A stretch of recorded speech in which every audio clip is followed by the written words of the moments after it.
जलती हुई चिताओं के बीच से उसमें से थोड़ा मांस का लोथड़ा लेके खाते हैं, वो उनके लिए महाप्रसाद होता है। मैं दिन रात इसी जगह रहता हूँ, भय नहीं लगता है। जो स्वयं के मलमूत्रों का उपयोग करते हैं लेकिन वह लोगों के नज़रों में मलमूत्र होता है, लेकिन उनके लिए। नमस्कार, अभी हमारी मौजूदगी डुमरिया घाट पुल के नीचे है और आपको बता दें कि अघोरी साधु के बारे में आप लोगों ने सुना होगा।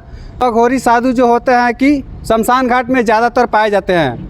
अभी हमारे साथ एक साधु बाबा है जो कि डुमरिया घाट पुल के नीचे जो शमशान घाट में बैठे हुए हैं और यहाँ पे तप कर रहे हैं। और क्या कुछ तप कर रहे हैं, हम सारी चीज़ें जो है जानने का प्रयास करेंगे।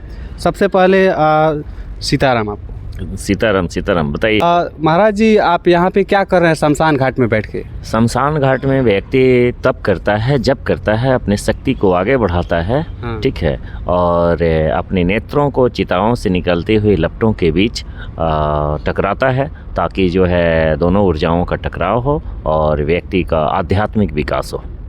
महाराज जी, ये सुना जाता है कि अघोरी साधु जो होते हैं शमशान घाट के बीचों में बैठ कर के तप करते हैं और शमशान घाट में जो भी लाशें जलती हैं उनकी जो मांस है उसका सेवन करते हैं। हाँ, ऐसा होता है। अघोर पंथ में ही कुछ संप्रदाय है जो कालमुख अवधूत होते हैं, जो कपालिक होते हैं। वह जलती हुई चिताओं के बीच से उसमें से थोड़ा मांस का लोथड़ा लेके खाते हैं, वो उनके लिए महाप्रसाद होता है। क्योंकि वो सौ साधक होते हैं, इसलिए वह वैसा करने का अधिकार भगवान शिव से उनको प्राप्त है, तो वह करते हैं। ये जो अभी आप फिलहाल में जो साधना कर रहे हैं, इस साधना से क्या कुछ होने वाला है? मैं इस साधना कोई भी करता है तो स्वयं के कल्याण के लिए करता है। मैं स्वयं के कल्याण के लिए इतनी कड़ाके की ठंड में मतलब बैठा हूँ, ताकि मेरा स्वयं का विकास हो, स्वयं का कल्याण हो, मेरा आध्यात्मिक उन्नति हो और गुरु के दिए गए जो लक्ष्य हैं मैं उसकी पूर्ति कर सकूँ। तो इसलिए मैं इस कड़ाके के ठंड में बैठा हूँ। और जब स्वयं का कल्याण करेंगे, स्वयं में शक्तियाँ काफ़ी अधिक रहेगी, तब हम जगत का बारे में सोचेंगे और जो हमारे पास भक्त आएंगे ना, उनका भी देखेंगे, उनका भी कल्याण होगा। महाराज जी, इतने कड़ाके के ठंड में आप यहाँ पे बैठ के चिताओं के बीच में आप बैठ के यहाँ पे तप कर रहे हैं और रात में कभी आपको यहाँ पे भय नहीं लगता है? नहीं, मैं दिन रात इसी जगह रहता हूँ, भय नहीं लगता है। आप रात्रि में भी कभी आके देख सकते हैं, 11 बजे से 3 बजे तक यहीं मिल जाएंगे और डेली रहते हैं और डर भय नहीं लगता है। मतलब कि आप अघोरी साधु हैं? हाँ, अघोरी साधु। कब से महाराज जी आप ये जो साधु 1993 में मेरी दीक्षा हुई थी। ठीक है। और मैं 12-14 साल रेगुलर असम में रहा हूँ। असम में भी मेरे आश्रम है।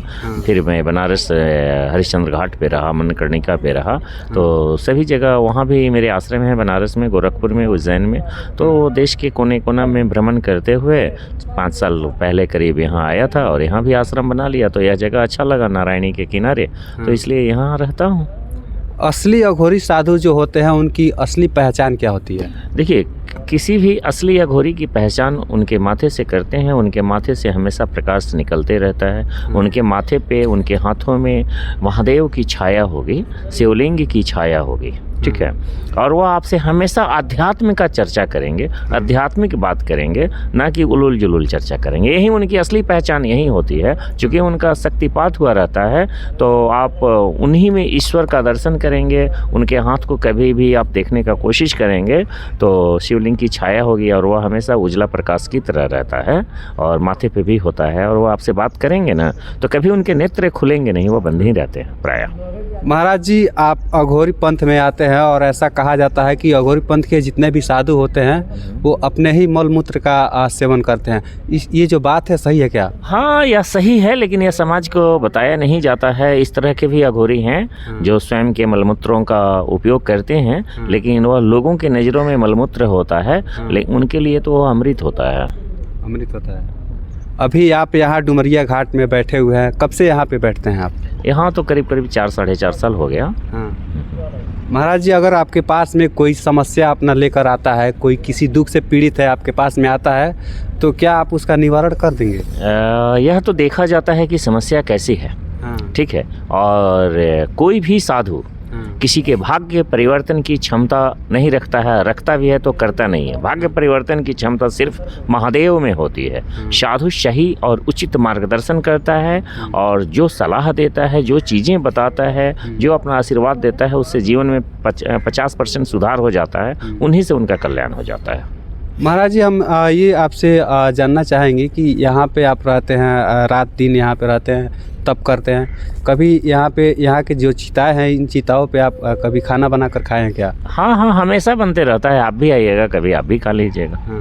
हाँ, बनते रहता है। अगर कोई आपसे मिलना चाहता है तो कौन से दिन के यहाँ पे कोई आ सकता है? मतलब शुक्रवार को हम सारे लोगों से मिलते हैं। शुक्रवार को सारे लोग सारे लोग की समस्या का निवारण करते हैं। हाँ, सुनते हैं, देखते हैं, जो उचित मार्गदर्शन रहता है वह करते हैं। चलिए, हमारे साथ अभी जो थे घोर पंथ के साधु थे। बाकी इनकी बातों से आपकी क्या प्रतिक्रिया, कमेंट कीजिए।